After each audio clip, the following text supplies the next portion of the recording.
Okay, here's an information slide for the SoFiE Seminar Series. Let me welcome everybody here today. I'm Andrew Patton, the organizer of the seminar. Today, I'm very happy to be hosting Fousseni Chabi-Yo from University of Massachusetts at Amherst. And his discussant will be Li Zhu from Syracuse University. We're going to follow the same format as we have all academic year. 40 minutes for the speaker, 10 to 15 minutes for the discussant, and then 5 to 10 minutes for questions and answers from the audience. If you have questions, you can either use the raise your hand feature at the bottom of your Zoom screen, or you can use the Q&A box, and I'll take your question from there and put it to the speaker. I think that's the end of the admin side of it. So with that, Fousseni, I'll turn it over to you. Okay, thank you, Andrew, and thanks to Matt, and thanks to SoFiE Seminar Series organizers for allowing me to present this paper, which is entitled Multivariate Crash Risk. So what we did in this paper is that we investigate whether investors receive compensation by investing in securities that have high exposure to extreme left-tail realization of multiple systematic factors. So what we mean by multiple systematic factors, we mean factors that are relevant to price securities, not just the market factor.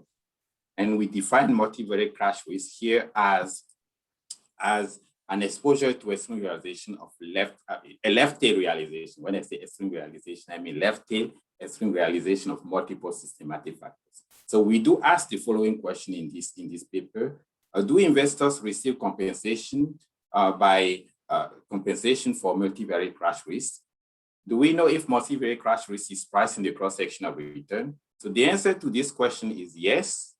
Investors do ask for compensation, and multivariate crash risk is priced in the cross-section of stock return, of expected stock return. So today, my job will be to try to convince you that this is the case by providing providing a theoretical motivation, and also providing, importantly, an empirical evidence that multivariate crash risk is priced in the cross-section of expected stock returns. So before I get into details, let me present this example, which is an illustration. It's a simple example. So here you have a figure where you have 5 graphs. In each graph, you have a time series of returns. And here you have factor A and factor B. Factor A is meant to be the market factor, and factor B here is meant to be a non-market factor. Both factor A and factor B realize a crash at different points in time. So they are very different in terms of the timing, but they are the same in terms of the number of crashes. Now, these 2 factors in this example, we assume that they are relevant to price securities. You can see that here in terms of securities, we choose asset 1, 2, and 3. And these securities have realized 2 crashes over this entire sample period. And they are identical in terms of the number of crashes, but they are very different in terms of the timing of the crash. You can see in the graph here.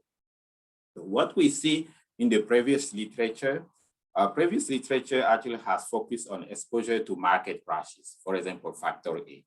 So what we see here is that asset one and factor A realize a crash at the same point in time here. That's what you see in blue. Okay, but asset 1 is not affected by the crash of factor B. So, and when you look at asset 3 here, asset 3 also realize a crash simultaneously with factor A here. Now, we suggest in this paper, to account for the crash risk of exposure to all factors, not just the market, which is factor A in blue here, but all factors that are relevant to price securities. Now, when we look at asset 1 here, if we think about the measure that have been used in the literature, which is an exposure to a left tail realization of the market factor, if we think about that, we will say that asset 1 and asset 3 are similar because they realize a crash as given factor A. But we will see also based on that, this measure would also say that asset 1 has more risk compared to asset 2, is riskier than asset 2, because you can see that asset 2 is not realizing a crash with factor A. So now, in this paper, we propose a single measure of multivariate crash risk, which is an exposure to extreme left tail realization of both factor A and B. So again, in this paper, we have this example actually assumes two factors. So our theory is general and it allows for multiple factors, many factors, market and non-market factors. As you can see, if we ask investors to hold asset 3 in their portfolio, look at asset 3. Asset 3 here that you see here realizes a crash with factor A and also a crash with factor B. So if we ask investors to hold asset 3 in their portfolio and also asset 2 and asset 1, because asset 3 has high exposure to both crashes of factor A and factor B, investors will ask for more return in compensation. So this simple example illustrates how multivariate crash risk is priced in the cross-section of returns. So now, before I get into details, further details, let me present our main measure, which is a multivariate crash risk. So we define MCRASH here, MCRASH of stock I, given the set of factor X as the conditional probability that asset I realizes a left tail event, given that at least one of the systematic factors realizes a left tail event. Now, if let me call this RI, use this notation RI as the return on asset I, and X here as the set, X both here is the set of factors that are relevant to price securities, and N is a number of factors. Now, let me mention that P here is a small probability and QP here is the P quantile of the return. And this notation, this QPRI here is the cutoff in the left tail of the distribution of the return of asset I. And you can see that this clearly defines the crash event in the left tail of the distribution. And when you look at this side here, you can see clearly that similarly, this defines the crash event related to factor J. And this definition that you see here is a mathematical expression that clearly shows that our MCRASH is the conditional probability that asset I realizes a left tail event, given that at least one of these factors realizes a left tail event. Now, let me give a preview of the result before I get later on into more details. So the next step is to show, if you believe our MCRASH measure, the next step is to show how the expected excess return is related to the MCRASH. So to be able to have this relationship, we assume that there are non-arbitrage conditions. This guarantees the existence of the stochastic discount factor. And because the stochastic discount factor is not known, we have to project the stochastic discount factor on a set of assets that are relevant to price securities, and then use the projected stochastic discount factor together with the earlier condition. And this allows us to get the expected excess return. And later on, we use an approximation of our projected stochastic discount factor in the tail area, in the tail region. I will explain later on why. This allows us to derive the expected excess return as a function of the risk premium, the crash risk premium, MCRASH risk premium, and also as a function of a linear beta risk premium as well. I will come back to this later on and you will see exactly what I'm talking about. In the empirical results, we estimate MCRASH for US stocks and also 7 factors. I will get into details about these factors later. We find that stocks with high MCRASH earn significantly higher future returns than stocks with low MCRASH. So investors demand compensation by holding securities that have high exposure to extreme left tail realization of multiple systematic factors. We found also that our results are not driven at all by linear beta exposures. I will come back to all these beta exposures that we use. Our results also are robust to stock characteristics. And more importantly, you might think that our MCRASH could be related to the market-based downside risk measures. What you will see here is that we will clearly show that our results are robust to the market-based downside risk measures. So you can also think about alternative measures of MCRASH, which is an exposure to the left tail realization of multiple systematic factors jointly together. So this is more like a perfect storm scenario, perfect crash scenario. And we found empirically that we call this a J crash measure because it's a joint crash. We found that this is priced in the cross-section of return, and investors would demand compensation for that as well. So what is really interesting here is that both the risk premium on J crash and the risk premium on M crash, the risk premium on J crash cannot be subsumed by the risk premium on M crash and vice versa. So these two crashes are different type of crashes, and investors demand compensation for for exposure to these left-tail events. Now, our paper is related to a lot of papers in the literature. So here we don't have a complete list of papers. So if you don't see one of your paper here, if someone is in the room, please excuse us for that. This is for the sake of space. Now, if we focus on that, you will see here that in this literature that most of the previous literature on downside risk and tail risk has focused on a stock univariate crash risk.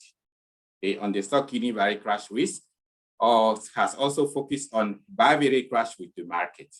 Okay, and this includes the papers in these two sets.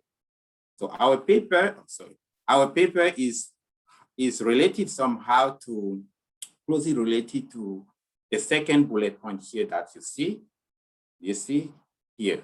So, but what we are proposing in this paper is that we are proposing a unique measure that accounts for crashes of both systematic and non-systematic factors. And talking about, related to crashes of non-systematic factors, there is strangely a set of just few papers in that area. And that shows how, again, how we contribute to the literature. And our paper is also related to nonlinear dependence measures and copulars. As I will present shortly, I will show that our MCRASH measure can truly be interpreted as a dependence measure, which is not affected by the characteristics of the marginal distribution of the returns of the factors. And as you can see, there are several papers here. I don't know why this is keep coming back. So you can see there's several papers here, I guess because I'm clicking on this, that's why. Now, let me go back to the definition of MCRASH. So before I present again the definition of MCRASH, I just want to talk about the univariate crash event and define this properly, define the multivariate crash event, then use them to properly define the MCRASH risk here. So what you see here is, again, the cutoff in the left tail of the distribution of the return X1 here. And as a result, this is a univariate crash event. And further, this is defined as the multivariate crash risk is defined as the union of these univariate crash events. As you can see, that's what you see here. Now, it's based on these two definitions in these two bullet points, we can easily write the MCRASH as follows, which is a very nice, simple expression. That's what you could see here. So we can just write 3 alternatively as 4 and vice versa. This clearly shows that given this definition of MCRASH, if you want to use, for example, a fully non-parametric approach, you can use it to compute MCRASH. We want to show also here, the point in this paper is to show that our MCRASH measure is a measure of dependence and is different from univariate crash measures that have been used and also from other measures that have been used. To proceed, we assume continuous univariate distribution of return and factors with positive densities and denote by F the CDFs of returns and factors. That's what you see in the first bullet point. Now, MCRASH that you see can be the equation, what you saw here in equation 4, given that we can write this in terms of probability integral transform, we are able to write the following expression that you see here. MCRASH is, again, the conditional probability that you have, I said I realize a left tail event, given that at least one of these factors realizes a left tail event. You can see where I'm going. So I'm trying to have to show the connection, to properly show that this is a dependence measure. And this is not affected by the characteristics of the marginal distribution of asset I of the factors. And as you can see, for those who are expert in copula in this room, they know quite well that MCRASH is determined by the copula function of the random variable Ri x1 to xn here. And the second point I want to mention here is that when you look at our definition 5, it is distinct from the univariate risk measures like volatility, skewness, and value at risk that have been used in the literature. Now, if you also believe in copulas, you want to use copulas, it's pretty easy here. You can see that equation 5 shows clearly how to use copula to estimate MCRASH as well. I'll come back to this later on. Now that I try to convince you, I hope that— Fousseni, may I interrupt? This seems like a good place to, a stepping point. There's a question from the audience, if I can call on Sahid Bello to ask his question. Yeah, I'm listening. Okay.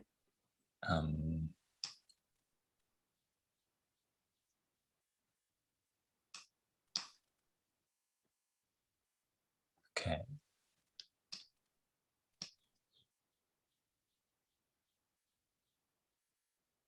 Seems like we may have a technical glitch. Okay.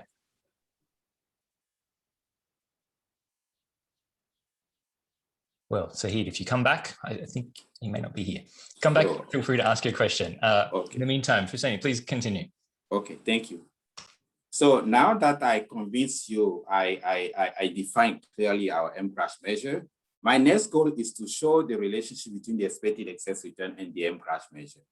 As I mentioned before, the starting point of this is to use the projected SDF, which is in equation 6 here. We project the true SDF on a set of factors that are relevant to price securities. Now, from there, we made an additional assumption, which is what you see here, assuming that the SDF is decreasing in its argument and also convex. This is, most of the time when we make this assumption is to pin down the sign of the price of risk. Now, we use the Euler condition together with the projected SDF that you see here and derive this. This is not really a contribution. You can see this is, everybody knows this in this room. This is the expected excess return, which is minus the risk-free rate times the covariance between the projected SDF and the returns. So now, how do we see our contribution here? You see where I'm going. Where I'm going is that I want to use an approximation of the projected SDF in the tail area. So this allows me to break down this covariance term into several components. And the first component that you will see later on will be the linear beta pricing risk premium and linear beta risk premium. And the first component I meant. And the second component will be the crash risk premium. Now, RF is the return on the risk-free asset. Now, our SDF, how did we perform this approximation? So think about the standard approximation that have been used in the literature. It is a simple one, the first added Taylor estimation series of the projected SDF around the mean of the factors. When you think about that, this is just an expression that characterizes what I just said. As a result, we know in this room that an approximation is always valid around a neighborhood of the point where the function is approximated, which means that this approximated SDF is a very good approximation around this mean. But the minute you move away from this mean, for example, if you move far away to the tail, to the left tail, this is our interest here, then this approximation is no longer a good approximation. Then we have to find a new way to better approximate the stochastic decision factor. So to this end, we use this approximation, which is equal to the baseline linear approximation plus a correction term. This correction term, it actually improves the approximation quality in the tail. And as you can see, if this one is equal to 0, which is a non-tail area, then what you get is the baseline one, the linear Taylor expansion series here. But if you are in the tail region, then this represents a correction that improves the approximation quality. So the question from you could be, how do I set this tail adjustment function? It could be a constant, it could be a linear, it could be a quadratic function. So for tractability here and for simplicity, we use a constant adjustment term, which is M, which is M evaluated at XL here. And we define XL as the tail expectation. So again, we take a stand here for XL and think about this as follows. When you use a standard Taylor expansion series around the mean, you use the mean, right? Then in this case, we similarly as the standard Taylor expansion series, because we are in the tail, we use the tail expectation here. Now, using this constant adjustment term, we are able to break down the expected excess return on risky asset into a linear beta risk premium and also into the crash risk premium. Now, if you use a linear functional form of the tail adjustment or a quadratic form of the tail adjustment, we believe that this gives you an augmented MCRASH based measure, but which is not really the object of interest here. So here we want to have a clean measure, a simple measure that where we can clearly show that the expected excess return is related to the MCRASH. Now, let me show you the approximation. To show you, let me try to convince you. So to convince you, what we did here, we need to take a stand. To convince you of the approximation quality, we need to take a stand on the SDF. We assume that we have a simple Cara utility where the SDF, everybody knows that it is x power to minus the risk aversion. Here we set the risk aversion to 5. And then we have to take a stand on the distribution of the market return. And we know that the market return is negatively skewed. Then we say that we assume that the market return follows the skewed T distribution. This allows us with mean 5%, volatility 20%, and asymmetric coefficient of 0.2, if I am correct, and also the degree of freedom, which is 7. This allows us to plot this density, which is, you can see this is negatively skewed.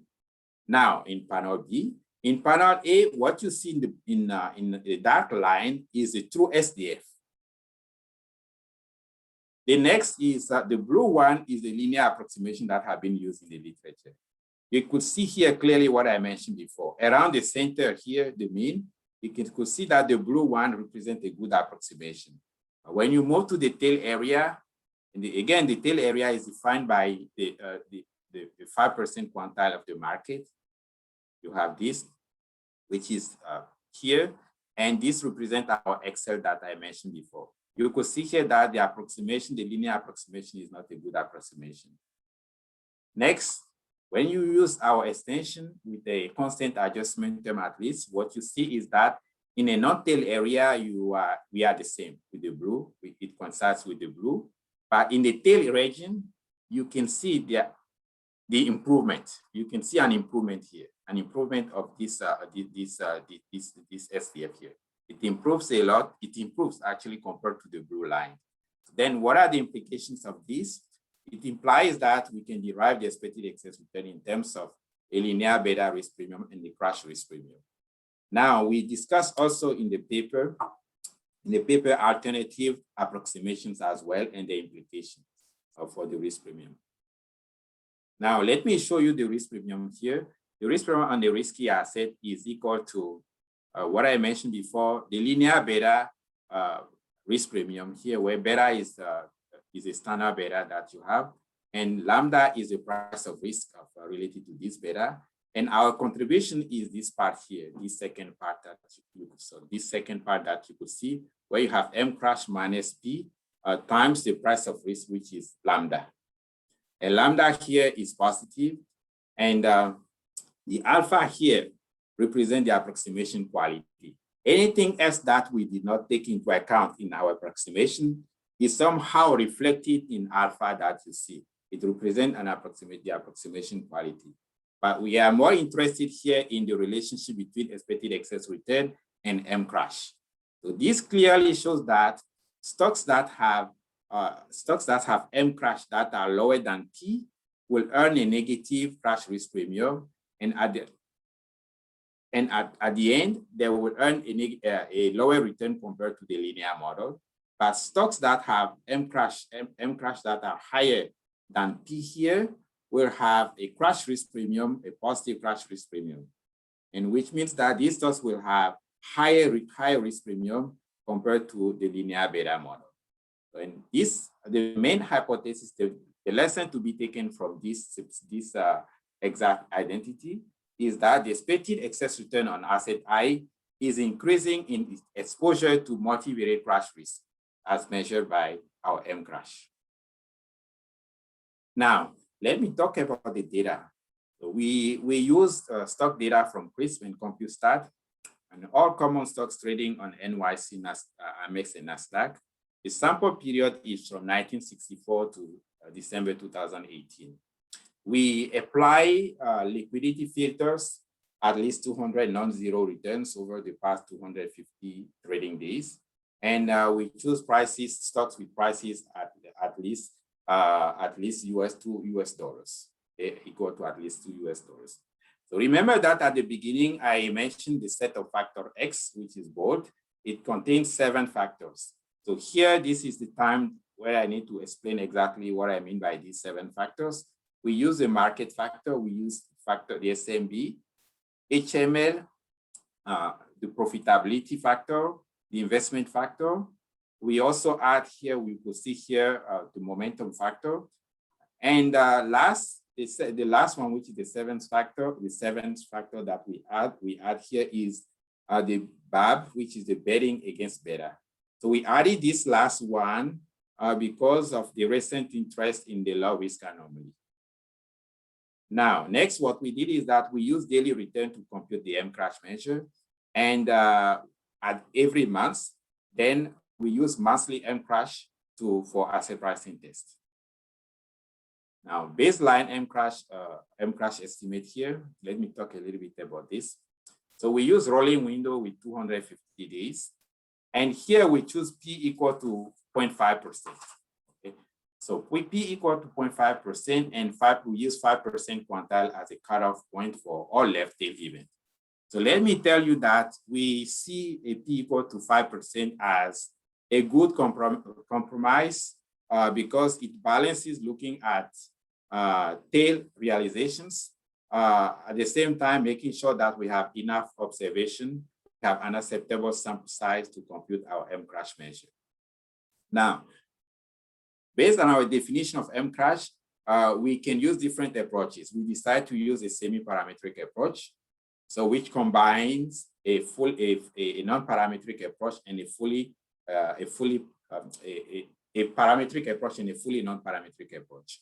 So the step 1 here, what it does is that we use a GARCH 1.1 with a SKU-T innovation and use it to estimate, to recover the marginal distribution of the return and the factors. So the main advantage of using GARCH 1.1 here is that it allows for volatility clustering, which we know that it's really important if you think about stock returns. Now, in step 2, given that we have these marginal utilities, in step 1, we use them to get the sample probability of integral transforms. This will be useful later on to get the MCRASH. And in step 2, what we did in step 2 is that we compute MCRASH as follows, using the empirical distribution of the sample. Let me tell you that MCRASH is not affected by the characteristics of the marginal distribution, but is not affected by characteristics of the marginal distributions of Xi and the returns. So MCRASH here is truly a dependence measure, as we could see. So we further also use robustness check. Instead of using a GARCH 1.1 with a SKU-T innovation, we use GARCH 1.1 with normal innovation. We also use the GARCH model proposed by Grosten, Jagannathan, and Humphrey, as well as robustness check, and our result is also robust to that. We also further, if you believe that someone should use a fully non-parametric estimation, we use also a fully non-parametric estimation, as well as fully parametric estimation. So our robustness check actually checks show that our results are robust to all these alternative ways of checking if our result are still significant. Now, let me show you how MCRASH looks like. So this graph shows an average MCRASH, which is the blue line that you see over time. So in around 79 AD, you can see that MCRASH spikes a little bit, and around 2012, it spikes a little bit as well. This is somehow related to periods of high volatility during these times. But what is really important is that in 1987, around 1987 and 2008 here, there's no spike at all, which means that MCRASH is not driven by market factor crashes. It's not just driven by macro, it's driven by non-market factor crashes as well. What is also important here is that you can see that on average, MCRASH is always higher than 5%, which is the small probability that we use. We also plot here the cross-sectional distribution of MCRASH, where you can see that you have a light gray area and a dark gray area. The light gray area represents the 5% to 95%, and the dark gray area represents the 25% to 75% of these MCRASH measures. Now, we also investigate other things in terms of persistence and others, but because of times, let me move on here. And what we did next is that we look at univariate portfolio sort. So we, at each time t, we rank stocks based on MCRASH into 10 groups. So the first group is a group of stocks that have the lowest MCRASH, and group 10 is a group of stocks that have the highest MCRASH. And we then use equally weighted portfolio strategy where we compute the average return in each group. And in the last group, what we did is that we construct a long-short portfolio strategy, which consists of buying stocks that have high MCRASH and selling stocks that have low MCRASH. This strategy actually gives us an average return of 0.39% a month with a very high T-stat here that you see. What we did next is that this clearly again shows that investors demand a premium for MCRASH.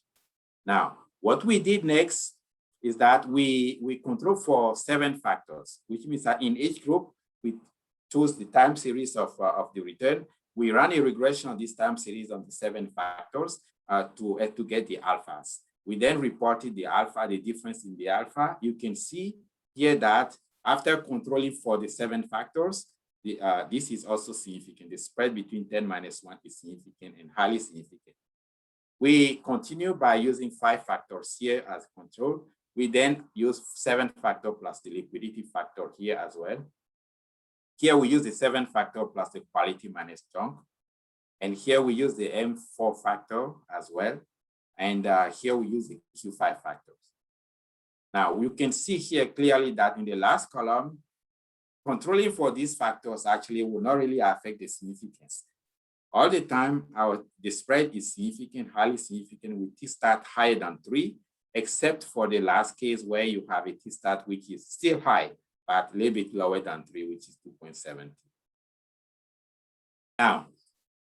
Now, how do we check if MCRASH is priced? What we did here is that we ran a Fama MacBeth regression. And on the left-hand side, with the regression, you have future return. On the right-hand side, you have MCRASH. So here we get a positive price of risk. It is highly significant. Then we control for linear beta exposure. If you remember in our derivation theoretical motivation, where we have the expected excess return, which is related to linear beta risk premium plus MCRASH risk premium, we can see clearly that we need to control for beta exposure. We first control for market beta, and then we add to the market beta the size beta, the beta related to size. Then we add later on the beta related to HML, to profitability, investment, momentum, betting against beta. You can see that regardless to the control, regardless to the control variable that we use here, our price of risk is positive and significant all the time.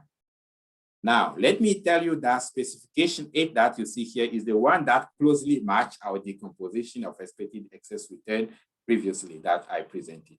So here you can see that in this specification, we have a price of risk, which shows that MCRASH is priced. You have also other betas that are in this column that you see. And last, you have the alpha here which actually represents somehow the approximation errors.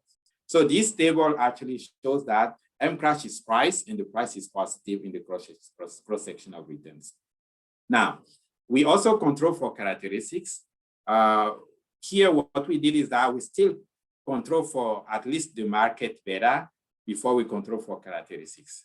So these characteristics are size, book to market, momentum, reversal, liquidity, and the max that is known in the literature.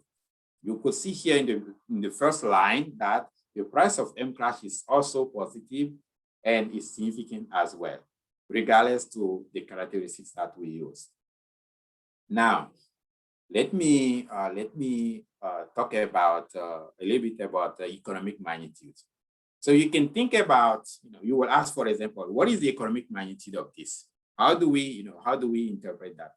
So here, what you could think about is that if you think about the 10-1, the long-short portfolio strategy.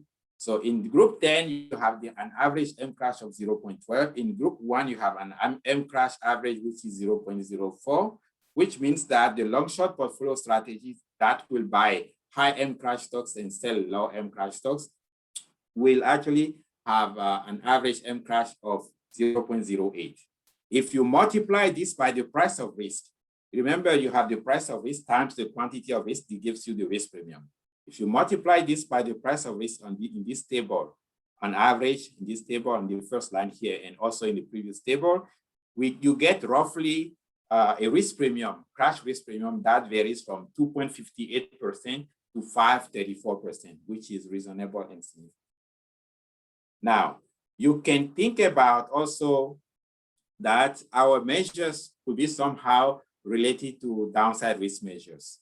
I already presented before, I already showed our definition of MCRASH, and I clearly showed that our definition of MCRASH is different from alternative measures that have been used in the literature. Now the question is, even if it is theoretically different, is it different empirically? So we try to check that here. So by controlling for alternative measures of downside risk, so here you will have, what we have here is the Eng measure of downside risk. This one is the Kelly and Jiang measure of downside risk. The next one is idiosyncratic volatility, idiosyncratic skewness, co-skewness, co-kurtosis, value at risk, and the bear beta. You can see that regardless of the control variable that we have, what we see is that MCRASH is always price and the price is positive in the cross-section of return. But let me remind you that in this table, or every time when we have a specification, we always control for stock characteristics. That's why you have yes, yes, yes here. After controlling for stock characteristics and these alternative downside risk measures, MCRASH is price in the cross-section of returns. We also have some stability check here in our paper. So what we did is that we use value weighting scheme and exclude the 1% largest firms. So when you exclude the 1% largest firms, the results are robust and the results do not change. But if you have the 1% largest firms, when I talk about 1% largest firms, I mean the small is a very small set of very large firms. Then the result, MCRASH, the price of risk of MCRASH is positive, but over there, the t-stat shows that these are not significant. We also use different level of probabilities, P equals to 10% and P equals to 2.5% as robustness check. We found that our results are robust to that. We also use non-parametric and fully parametric MCRASH estimate. When I say non-parametric, is a fully non-parametric approach. A fully parametric approach uses copillars. Using all these approaches, we found that our results are also robust to this. We also use alternative volatility models. As I mentioned before, we use volatility with normal innovations and also volatility model proposed by Glosten, Jagannathan, and Rumpley as well. And we did also try alternative window estimation windows to see if our result would be robust to alternative window estimation windows. So we found that our results are robust to these as well.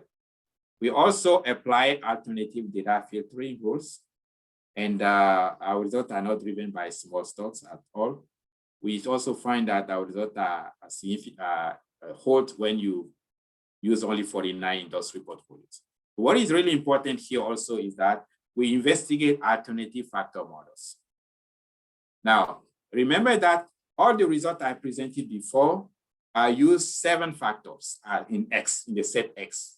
So what we did here is that instead of using 7 factors, we use 3, we use 4 factors, as you could see in different specification, 5 factor plus UMD, 5 factor plus BAB, and the M4 of Istanbul and Yuan, and here with the Q5 factor as well. As you could see here, these are the result of the price of risk using the Fama MacBeth regression after controlling for characteristics for each specification. Using these alternative factor combinations, we can see that MCRASH is still positive and significant.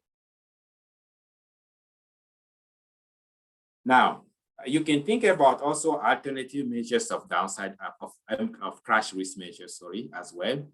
We thought about the bivariate crash risk measure, and one has been studied in the literature, which is an exposure, a stock exposure to left-tail realization of the market. But you can also think about the left-tail realization of non-market factors, where here you could have size, and here you can have book to market and other factors as well. So this is related to the bivariate lower tail dependence when P actually goes to 0. And here we find a mixed evidence here using factors that are not market related. Some of them are significant, some of others are not significant. Now, what is more important here is that the way we define MCRASH, you can also think about defining a J-crash measure I mentioned before, which is an exposure to the left-tail realization of multiple systematic factors jointly. This is a perfect storm scenario. And here in this case, the J-crash measure of asset I given a set of a subset, asset I here given a subset, subset of factors X is just a conditional probability that asset I realizes a crash, given that all factors realize a crash simultaneously. As I said, this is a perfect storm scenario, very low, it has very low probability and high severity events. We compute this and also found in the data that the J-crash measure is priced, its price is positive, and we control for stock characteristics, we control for other variables, linear beta exposures as well, and it is priced. It shows that investors do also care about the J-crash exposure as well. So it means that investors do not only care about MCRASH, but they also care about alternative measures such as J-crash as well. And we investigate whether both like J-crash can subsum MCRASH or vice versa. What we see is that these risk premiums are different. So investors care about them differently, and they ask for a compensation by investing in assets that have high exposure to multivariate crash, left-tail realization of multivariate crash risk, or a left-tail realization of multivariate crash risk that crashes that happen simultaneously. Now, let me conclude this. In this paper, we propose an MCRASH measure of a stock sensitivity to crashes of all risk factors in asset pricing models. We investigate the pricing of MCRASH using a new tail-related expansion of the SDF. And we found that MCRASH shows a significant positive impact on average future stock return. And this cannot be explained by linear beta exposures or market-based downside risk measures. We also investigate alternative measures of crash risk as well, such as the J-crash that I mentioned shortly. And we found that this is also significant as well. So the lesson to be learned from this exercise is that capturing extreme dependence with well-known risk factors help to improve our understanding of the cross-section of expected stock returns. So I would like to thank you and for your attention. Thank you very much for saying it. That's great. This is fascinating stuff. I'm going to turn it now over to the discussant, Lai. So if you wouldn't mind stopping sharing your screen. Yeah.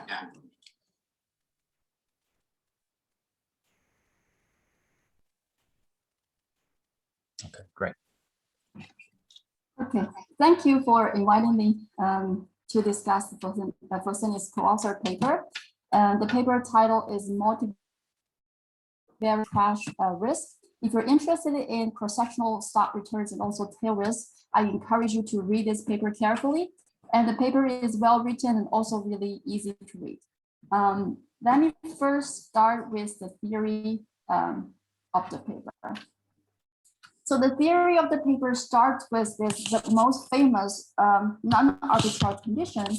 If there is no arbitrage, the stochastic discount factor SDF must be non-negative, and this equation 1 must hold for any asset I.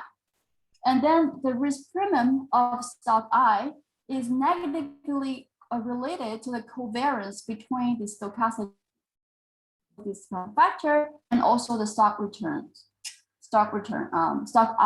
I's return. So this functional form of the SDF receives a lot of attention in the literature. And one strand of the literature, we also call the macrofinance literature, starts from a representative agent's preference, and also they put some model assumptions on the agent's consumption growth process. And implied by those general equilibrium models, we know that the stochastic discount factor should be decreasing in this market return. And it also contains a nonlinear function of the market return, which is fx1 here. Depending on what is being assumed for the underlying consumption process, time varying volatility and also time varying jump intensity can be also added to this functional form of the SDF. So what does this do? So this paper makes assumptions on the nonlinear function fx1 and also extends the factor space to include more than just market factor, but also includes, let's say, Fama French 3 factors, small and big, high minus low, and extra. The authors then take it to the large panel of cross-sectional returns and then find that having this additional term fx1 is indeed very helpful, because stocks with which are more likely to crash when the factors are crashing should earn a high risk premium. Okay, I only give 2 examples in the literature on this nonlinear form of the factors. Of course, it's not complete, but I think those 2 are most relevant here. So Harvey and Siddiquid 2000 at the second moment of this market return to this SDF, and Fousseni's paper, 2018's paper, showed that this bivariate crash with the market carries a positive risk premium. Okay, in that paper, that 2018 paper, the SDF is assumed to have a nonlinear term, this term, which is a constant times an indicator function I. So I is 1 when the market is below its own 5% quantile. So here comes my first comment, okay? So is there a motivation for this proposed assumption highlighted in blue here? How is it related to Barrow's 2006 rare disaster model? So if there is a strong motivation to write down the function form as indicated here, and then you can easily or not so easily, but somehow extend it to multiple factors can be considered a reasonable extension. Although that I tried so hard, but I couldn't find any, almost no existing GE model, general equilibrium model can pop up this small minus big and high minus low factors, even in the linear form in this SDF. So this is what this paper assumed for their SDF.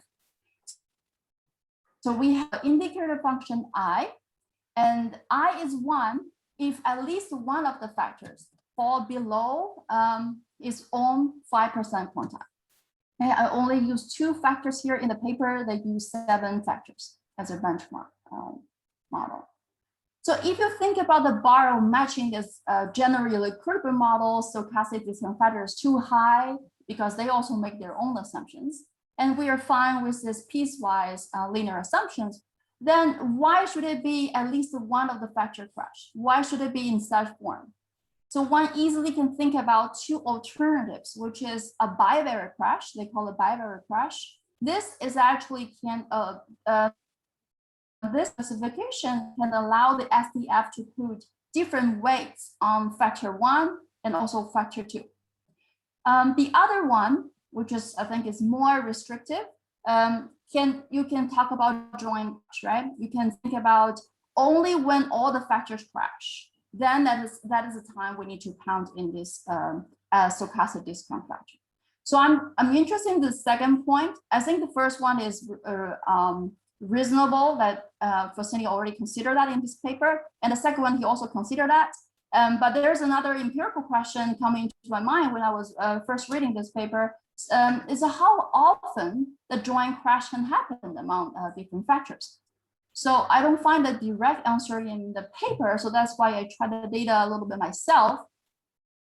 I scatter plot my small minus big return on the y-axis over the market return. Okay, so we have a long sample, 1964. So I split the sample in half. So the earlier sample I highlighted in blue, and the more recent sample I use color orange. So this is what you see. They are not highly correlated, of course, the two different factors. So if we have so many joint crash going on, so many joint crashes going on, you will expect to see many dots in the lower left panel. But in fact, well, small firms do not necessarily crash more than the big firms when the market has a downturn. And you don't see much of the, on the other hand, if the small minus big is crashing, you don't see market crashing at the same time. So at the end, what I'm saying here is you don't observe the joint crash that often in the data. Okay. Okay. So my next comment is about the approximation this paper uses to derive the MCRASH formula.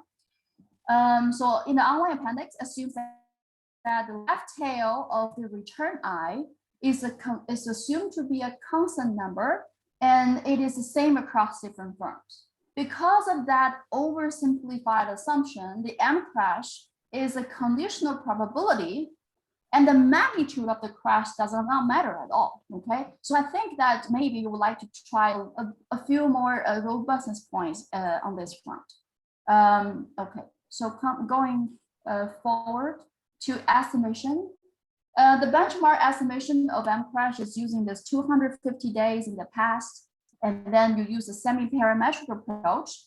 And they also considered 5 other, maybe 6, okay, maybe the recent paper has more than 5 other estimation of procedures. And these procedures are, I think in my point of view, is very standard and well cited in the literature, and I don't have further comments on this estimation procedure. So moving on to the portfolio sorts, okay? So if MCRASH is the right measure for the stock sensitivity to extreme values of multiple factors, we will see implications in the cross-section. A stock with high MCRASH is expected to have higher return in the future. So this is what I find in the data. So empirically, if you sort your data, sort stocks at the end of each month based on the MCRASH, you can generate long-short portfolio, and the spread is 4.68% annualized. And the spread of this long-short portfolio is somehow attenuated if you use value-weighted instead of equal-weighted portfolios. Okay? That kind of saying that the small stocks may play some roles here, but if you exclude the top 1% of the firms, you can regain this significance. Okay, so next, they also show that MCRASH is not consumed by the common, like the stock beta to existing factors or other downside risk factors or firm characteristics. The paper conducts this extensive analysis of this bivariate sorts and also different specifications of Fama MacBeth two-step analysis.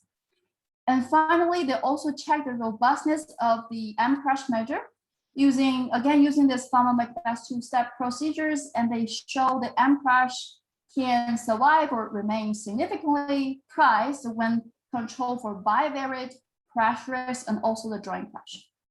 Okay, so my third comment is here. So I think that to make a better contrast with the market bivariate crash risk, if you can remove the market factor and only use the remaining 6 factors to come up with your crash. That may probably going to help you more to highlight the need of this considering multiple crashes among factors besides the market factor. I have one more slide to show. There are several other suggestions here. So one suggestion here is that to consider the downside risk factor proposed by Farragut and Gap, 2018. They propose this generalized disappointment aversion factor. They use market return, and also they use the change of market conditional variance.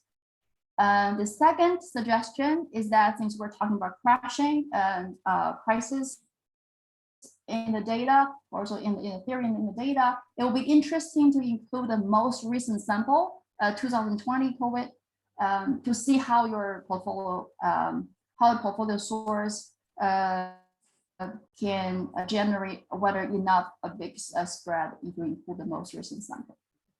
And I have 2 more suggestions maybe for future work. One of them is option data.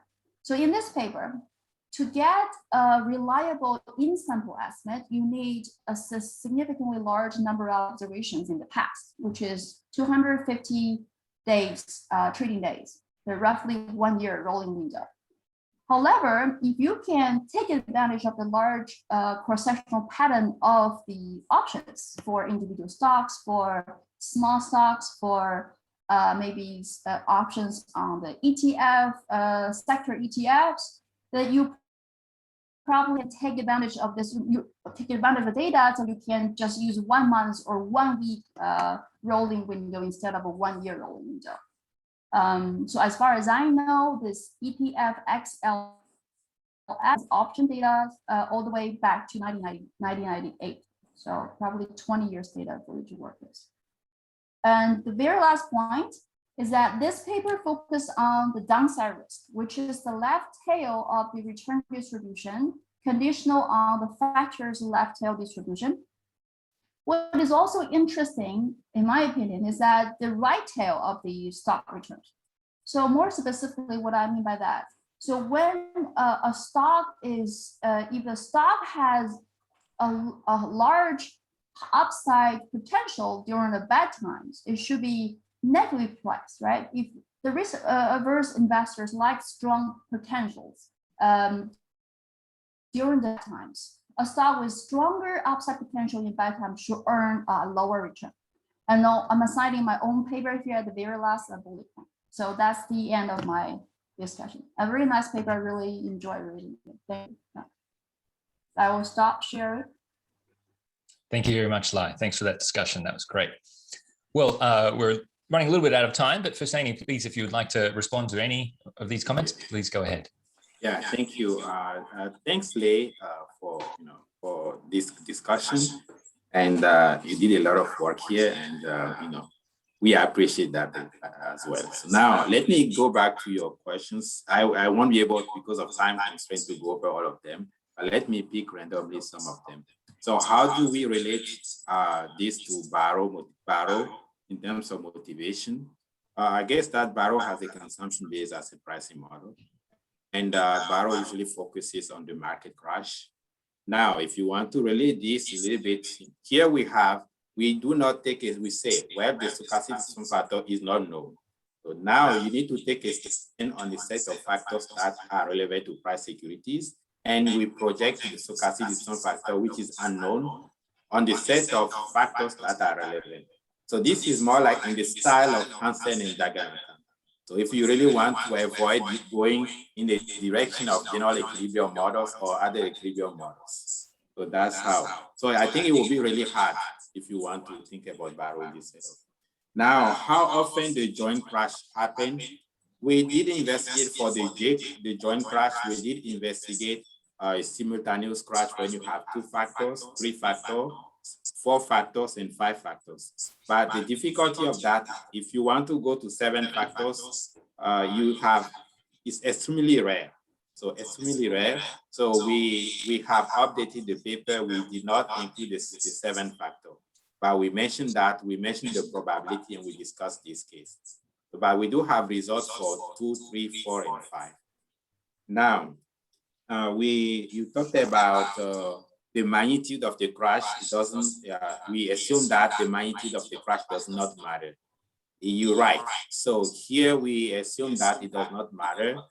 This is what allows us to get a simple M to show that MCRASH, which is a very nice simple measure, is connected with the expected return.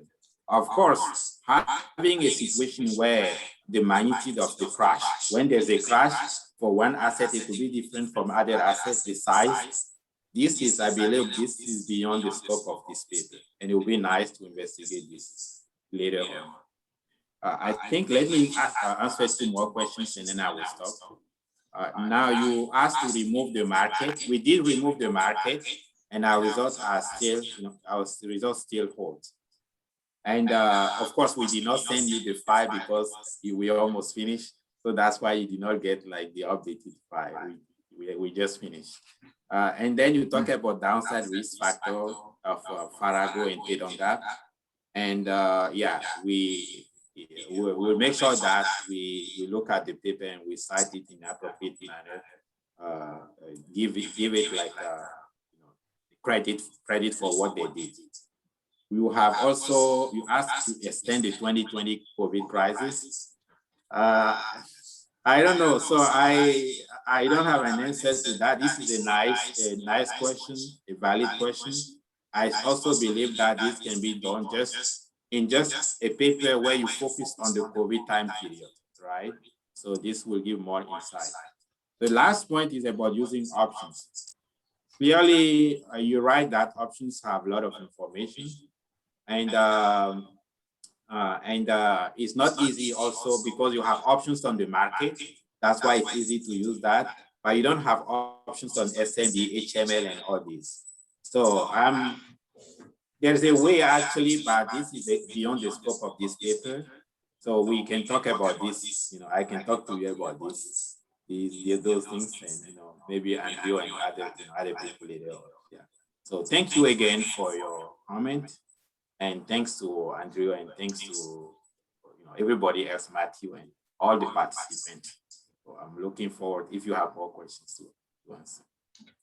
Well, thank you very much for saying it. We do have a couple of questions from the audience, but I think given where we're at on time, maybe we'll wrap up the formal seminar here and then we'll do questions and answers in the Hangout session. So before we go, let me do a brief advertisement for the next SoFiE Seminar. The next SoFiE Seminar will be our last one before we break for the summer. And the speaker will be Oliver Linton from Cambridge University, who happens to be the incoming president of the Society for Financial Econometrics. He will be the speaker, and his discussant will be Andreas Neuhirl from Washington University, St. Louis.